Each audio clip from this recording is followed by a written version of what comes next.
नमस्कार दोस्तों, SR news में आप सभी का स्वागत है। मैं रिंकू यादव। दोस्तों, जैसा कि आप सबको पता है, कल 11 जुलाई से सावन का पवित्र मास शुरू हो गया है हिंदुओं के लिए। लेकिन इसी सावन के पावन जो है कि पर्व पर, सावन के पावन महीने में कुछ दंगाई जो है कि हिंदू मुस्लिम करने पर उतारू हो गए हैं। और ना सिर्फ हिंदू मुस्लिम बल्कि हिंदुओं में भी कैटेगरी बांट रहे हैं कि तुम दलित हो, तुम वंचित हो, तुमको मंदिर में नहीं जाना है, तुम जल कैसे चढ़ा दिए। ऐसी तमाम खबर निकल करके आ रही है। कल की अभी घटना है, उत्तर प्रदेश के बाराबंकी में एक दलित व्यक्ति एक शिव मंदिर में पहुंच जाता है जल चढ़ाने के लिए। जैसा कि आप सबको पता है, कल से ही सावन की शुरुआत हो रही है, तो पहले दिन ही वो जल चढ़ाने के लिए एक शिव मंदिर में पहुंच जाता है। वहां पर जो ब्राह्मण होते हैं, जो उस मंदिर के पुजारी होते हैं, और उनके 2 बेटे, उन लोगों ने मिल करके उस दलित व्यक्ति को बहुत मारा।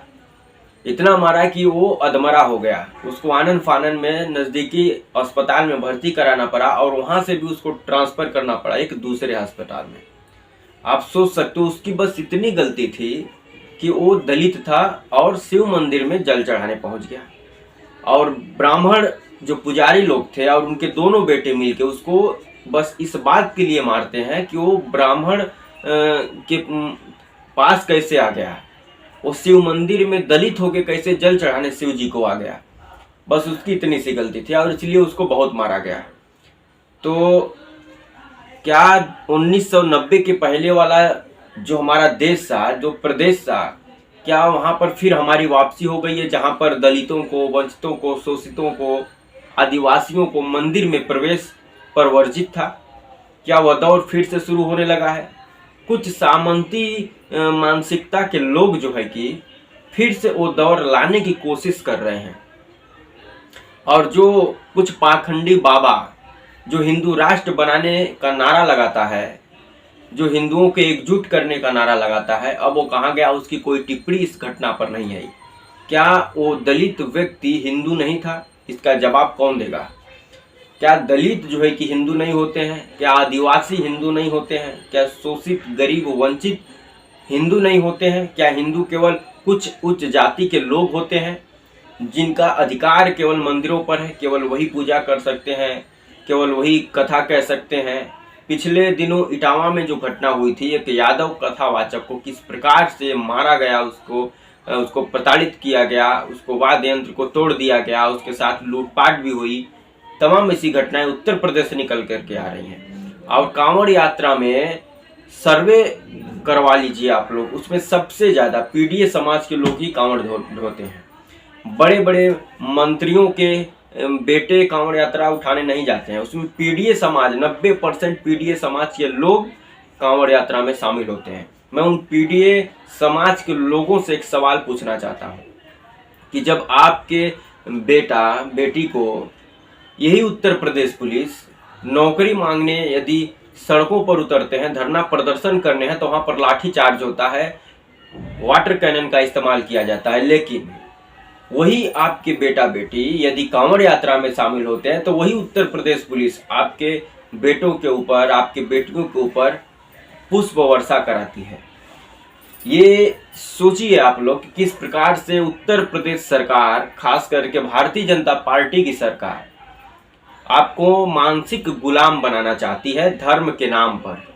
यदि आप मंदिर मस्जिद की बात करेंगे तो आपको शाबाशी देगी, यदि आप कांवड़ यात्रा निकालेंगे तो आपके ऊपर पुष्प वर्षा कराई जाएगी, यदि आप संगम पे डुबकी लगाने के नाम पर वहां पर भीड़ के रूप में इकट्ठा होंगे तो वहां पर भी आपके ऊपर पुष्प वर्षा कराई जाएगी। लेकिन यदि आप नौकरी मांगिएगा, आप अपना हक और अधिकार मांगिएगा, तो आपके ऊपर लाठी चार्ज होगा। और ये पिछले कई वर्षों में उत्तर प्रदेश में हुआ है, ये आप लोग थोड़ा गौर करके देख लीजिए। तो कहीं न कहीं उत्तर प्रदेश की सरकार, माननीय योगी आदित्यनाथ की सरकार, पीडीए समाज के ऊपर जो है कि मानसिक दबाव बना रही है, उनको मानसिक गुलाम बना रही है और उनको ये करने पर मजबूर कर रही है कि आप कांवड़ यात्रा ढोइए, आपको हम शाबाशी देंगे, आप मस्जिद मंदिर की बात करिए, हम आपको शाबाशी देंगे, आप अपने हक और अधिकार की बात मत कीजिए, हम आपकी शाबाशी करेंगे। लेकिन जैसे ही आप अपने हक और अधिकार की बात करेंगे तो आपके ऊपर लाठीचार्ज होगी। यदि आप नौकरी मांगेंगे सरकार से तो आपके ऊपर लाठीचार्ज होगी। आप अगर पढ़ने का अधिकार मांगिएगा सरकार से तो आपके ऊपर लाठीचार्ज होगा। और इसका उदाहरण है 5,000 स्कूल उत्तर प्रदेश में बंद हो रहा है। भारत के इतिहास में पहले ऐसे मुख्यमंत्री हैं योगी आदित्यनाथ, जिनकी सरकार में ये आदेश आया है कि 5,000 स्कूल, सरकारी स्कूल बंद होगा। और सर्वे कराकर देख लीजिए, आप लोग ध्यान से देख लीजिए, जो भी ये वीडियो देख रहे हैं अपने आसपास के स्कूलों में अगर जाएंगे और देखेंगे कि सरकारी स्कूल में 90% पीडीए समाज के बच्चे पढ़ते हैं, गरीबों के बच्चे पढ़ते हैं, जो उच्च जाति के लोग हैं, जो पैसे वाले हैं, उनके बच्चे कॉन्वेंट स्कूल में पढ़ते हैं, इंग्लिश मीडियम में पढ़ते हैं। लेकिन सरकारी स्कूल में गरीब बच्चा जाता है, पीडीए समाज का बच्चा जाता है, और उससे उसके पढ़ने का अधिकार उत्तर प्रदेश सरकार छीन रही है। अब कौन जाएगा 3 किलोमीटर पढ़ने? किसके पास इतना टाइम है कि अपने बच्चों को लेकर स्कूल जाएगा? गरीब आदमी मजदूरी करेगा, 2 वक्त की रोटी कमाएगा, या अपने बच्चे को स्कूल छोड़ने जाएगा? पास में स्कूल होता था, बच्चे पढ़ने चले जाया करते थे और अपने से पढ़ के अपने घर आ जाया करते थे। तमाम इससे पहले की जो सरकारें उत्तर प्रदेश में बनी हो, चाहे देश में बनी हो, चाहे कोई भी प्रधानमंत्री हो, चाहे कोई भी मुख्यमंत्री बना हो, स्कूल खोलने की बात करता था, शिक्षा की बात करता था, बच्चों को कैसे और स्कूल आए, कैसे और अच्छे से पढ़ें, उसके बारे में सोचता था, विचार करता था और तमाम प्रकार की योजनाएं लाता था ताकि बच्चे ज़्यादा से ज़्यादा स्कूल आएँ, ज़्यादा से ज़्यादा पढ़ाई पर ध्यान लगाएं। लेकिन ये पहली गवर्नमेंट है उत्तर प्रदेश में योगी आदित्यनाथ की जो स्कूल पर ताला लगा रही है। और कहीं न कहीं ये सोची समझी रणनीति है भाजपा सरकार की कि किस प्रकार से गरीबों को, वंचितों को, दलितों को शिक्षा से दूर किया जाए। आज आपको शिक्षा से उत्तर प्रदेश में दूर किया जा रहा है, जहां पर 5,000 स्कूलों पर ताला लगाया जा रहा है। बिहार में वोट देने का अधिकार भी दलितों से, पिछड़ों से, वंचितों से छीना जा रहा है। और ये आज वोट देने का अधिकार छीन रहे हैं, ये आप आज शिक्षा का अधिकार छीन रहे हैं, कल आपको इस देश की नागरिकता ही छीन लेंगे। आप कहीं के नहीं रहेंगे, आप फिर गुलाम बन के इस भारत देश में रहेंगे और कुछ सामंतवादी लोगों क्या गुलामी और चाटुकारिता करने पर मजबूर होंगे। सन 1990 के पहले का बिहार देख लीजिए या देश का कोई भी राज्य देख लीजिए, जैसे कि कुछ सामंतीवादी लोगों का जो है कि यहाँ पर बपौती था, वो भारत को और प्रदेश को अपने बाप की जागीर समझते थे, और जो दलित होते थे, पिछड़े होते थे, आदिवासी समाज के लोग होते थे, अल्पसंख्यक समाज के लोग होते थे, उनके ऊपर रौब झाड़ते थे। लेकिन कुछ नेता ऐसे भी आए हमारे पिछड़े समाज में, जैसे माननीय श्री लालू प्रसाद यादव जी, श्रद्धेय नेताजी मुलायम सिंह यादव जी, इन लोगों ने एक आवाज बुलंद की कि ये भारत सबका है, ये प्रदेश सबका है, यहाँ पर रहने वाले हर एक व्यक्ति को समान अधिकार मिलना चाहिए, ये देश संविधान से चलेगा और संविधान में कोई जात पात नहीं लिखी गई है, कोई धर्म के आधार पर भेदभाव नहीं लिखा गया है, ये भारत में रहने वाले हर एक नागरिक का उतना ही इस देश पर अधिकार है जितना कि औरों का है। जब इस आवाज को बुलंद किया गया तो उन लोगों को सबसे पहले तकलीफ हुई जो लोग छोट जाति के ऊपर जो है कि अपना अधिकार जमा कर बैठे थे, उनको अपना मजदूर बनाकर बैठे थे, उनको केवल 2 वक्त की रोटी दी जाती थी, बाकी दिन भर उनको अपने खेतों में लोग खटाया करते थे, उनके बच्चों को स्कूल नहीं जाने देते थे ताकि ये पढ़ लेंगे तो हमसे सवाल करने लगेंगे। तो जब ये सब चीज़ों में बदलाव हुआ, लालू प्रसाद यादव ने इसके खिलाफ जो है कि आवाज़ उठाई और गरीबों को पढ़ने के लिए स्कूल की व्यवस्था की, शिक्षा के लिए प्रोत्साहन किया। जब लोग पढ़ने लगे, अपने अधिकार की बात करने लगे, बड़े बड़े नौकरी पोस्टों पर जाने लगे, तो जो है कुछ सामंतवादी लोगों के पेट में दर्द होना शुरू हो गया और वो लोग लालू प्रसाद यादव, मुलायम सिंह यादव का विरोध करना शुरू कर दिए, क्योंकि उनको लगने लगा कि इनके बीच का ही निकल करके एक पिछड़े का बेटा हमारा विरोध कर रहा है, अपने जाति, अपने पिछड़े समाज, आदिवासी समाज को जगाना शुरू कर दिया है। और ये लोग फिर से वही जो है कि प्रथा फिर से दोहराना चाह रहे हैं। और इसकी जीती जागते उदाहरण बाराबंकी का कल का वो दृश्य है, जिसमें एक दलित व्यक्ति को बस इसलिए मारा गया बुरी तरीके से कुछ ब्राह्मण पुजारियों द्वारा कि वो दलित था और शिव मंदिर में जाकर के जल चढ़ा दिया।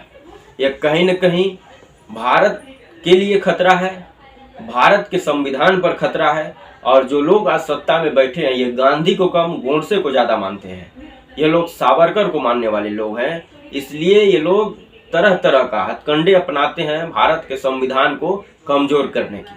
अमित शाह का वो भाषण आप सबको याद होगा लोकसभा में, जहाँ पर वो अंबेडकर का अपमान किए थे और अंबेडकर को जो है कि बोले थे कि इतना अंबेडकर अंबेडकर ये लोग करते हैं, उससे ज़्यादा यदि भगवान का नाम लेते तो इनको स्वर्ग मिल जाता है। तो अमित शाह को ये पता नहीं है कि जो दलित समाज है, जो आदिवासी समाज है, जो वंचित गरीब है, वो बाबा साहब को अपने भगवान से कम नहीं मानता है, क्योंकि बाबा साहब भीमराव अंबेडकर के लिखा हुए संविधान के अनुसार ही उनको अपना हक, अधिकार और लड़ने का जज्बा मिला है। तो कहीं न कहीं दोस्तों ये लोग जो है कि संविधान पर खतरा है, ये लोग संविधान को जो है कि बैकडोर से ख़त्म करना चाहते हैं, क्योंकि इनको पता है कि सामने से आएंगे तो ये जो है कि पीढ़ी समाज से लड़ नहीं पाएंगे, इसलिए ये लोग बैकडोर से जो है कि ख़त्म करना चाहते हैं संविधान को। और जब इनको वोट चाहिए तो ये गरीबों को, दलितों को, पिछड़ों को, आदिवासियों को, सबको जो है कि हिंदू बना लेते हैं। लेकिन जैसे ये सत्ता पर काबिज हो जाते हैं तो अपने ही कुछ सामंतवादी लोगों से मिल करके ये उन दलितों के ऊपर अत्याचार करते हैं और उनको ये एहसास कराते हैं कि तुम हिंदू नहीं, तुम दलित हो, तुम हमसे छोट जाति के हो, जो काम हम कर सकते हैं वो काम तुम नहीं कर सकते हो, मंदिर में पूजा केवल हम कर सकते हैं, तुम नहीं कर सकते हो, ये एहसास कराते हैं। और एक पाखंडी बाबा जो हिंदू राष्ट्र की नारा देता है वो कहाँ है? इस घटना पर उसकी एक बार भी अभी तक बयान नहीं आई है। क्या वो जो दलित व्यक्ति है वो हिंदू नहीं है क्या? जिन दलितों के बच्चे स्कूल में पढ़ने जा रहे हैं, क्या वो हिंदू नहीं है क्या? जो उनको शिक्षा से दूर किया जा रहा है, स्कूलों में ताला लगाया जा रहा है, क्या वो दलित व्यक्ति, वो वंचित गरीब हिंदू नहीं है क्या? जिसका अधिकार छीना जा रहा है वोट देने से। इस पर बयान कब आएगा इस पाखंडी बाबा का? और हिंदू के जो ठेकेदार बने हैं वो कब बोलेंगे इन सब घटनाओं पर? तो दोस्तों आप सबकी क्या राय है? क्या सन 1990 का दौर फिर से भारतीय जनता पार्टी प्रदेश और देश में लाना चाहती है? क्या गरीबों से शिक्षा छीनने का जो षड्यंत्र ये भारतीय जनता पार्टी और योगी आदित्यनाथ कर रहे हैं ये ठीक है?